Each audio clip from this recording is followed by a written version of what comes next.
Hey y'all, this is Ryan from Tactical Family Defense. I wanted to talk about something real quick. I see this a lot online when I'm reading comments or videos or whatever, and it's usually guys who talk about carrying a gun when they, quote, feel the need. That usually implies that they're going somewhere either out of their comfort zone or to a different area, perhaps an urban area or an event or somewhere out of their bubble where they don't feel comfortable and they feel the need to carry a firearm all of a sudden. That firearm probably rides in a console in their truck, not on their hip, and they may or may not even carry a reload with them.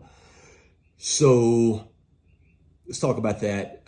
The feel the need aspect thing comes from we are comfortable in our lives, in our home, in our environment, in our little bubble, where a little 2-mile radius where we spend most of our time. And we go to this other area, maybe it may not be any big deal, but it could be, and here's why. Feel the need areas, let's assume for a second, it's a big urban city. Some of those urban cities are not the same urban cities you remember. They are not 2A friendly. So you go from, let's say, a smaller town, a mid-sized American Midwest town, or somewhere out in the middle of nowhere, somewhere where you're comfortable carrying your firearm or owning firearms, you don't get hassled, and all of a sudden you're going to somewhere where you're going to feel the need, and that feel the need area may not be as 2A friendly as you're used to, and you say, well, this is America, or I live in Texas, or some states such as that. Even in those areas, you have to be cautious. So now all of a sudden you feel the need. God forbid you get into that situation where there really is need. You have to use your firearm. What else have you done in your life to protect yourself in that feel the need moment? How have you been living your life? What steps have you taken in case you have to do this? All of that sort of thing. So we talk about that in class. We go over that. There's in Tactical Family Defense and in the firearm, in the handgun class, we talk about ways we can protect ourselves other than just with a firearm. And I don't mean fighting, I'm talking about legally and mentally, preparing your family, that sort of thing. Things you can do to take steps ahead of time. Because if you're all of a sudden thrusts into a feel the need moment, you're not going to have time to do all that preparation, probably.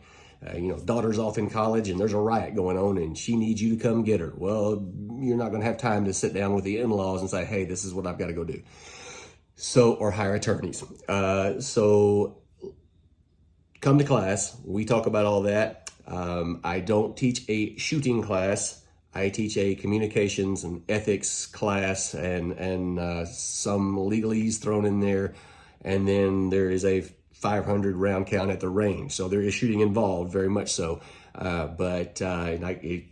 If you already know how to shoot, that's great. I'm glad you do. That's one less thing for me to have to worry about.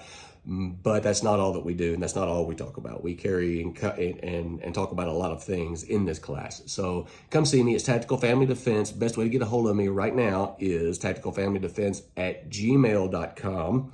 That will change. I will be updating with phone numbers and more email addresses and social media soon. Just don't have everything set up for that yet. IT guys are still working on it. I've got a lot going on. I have 2 or 3 other jobs and all kinds of other things happening at the same time. So we'll get that going as soon as we can. Next class is May 25th. Coming up, it'll be the week after the NRA convention. Look forward to seeing you there. I'm Ryan with Tactical Family Defense. Thank you very much.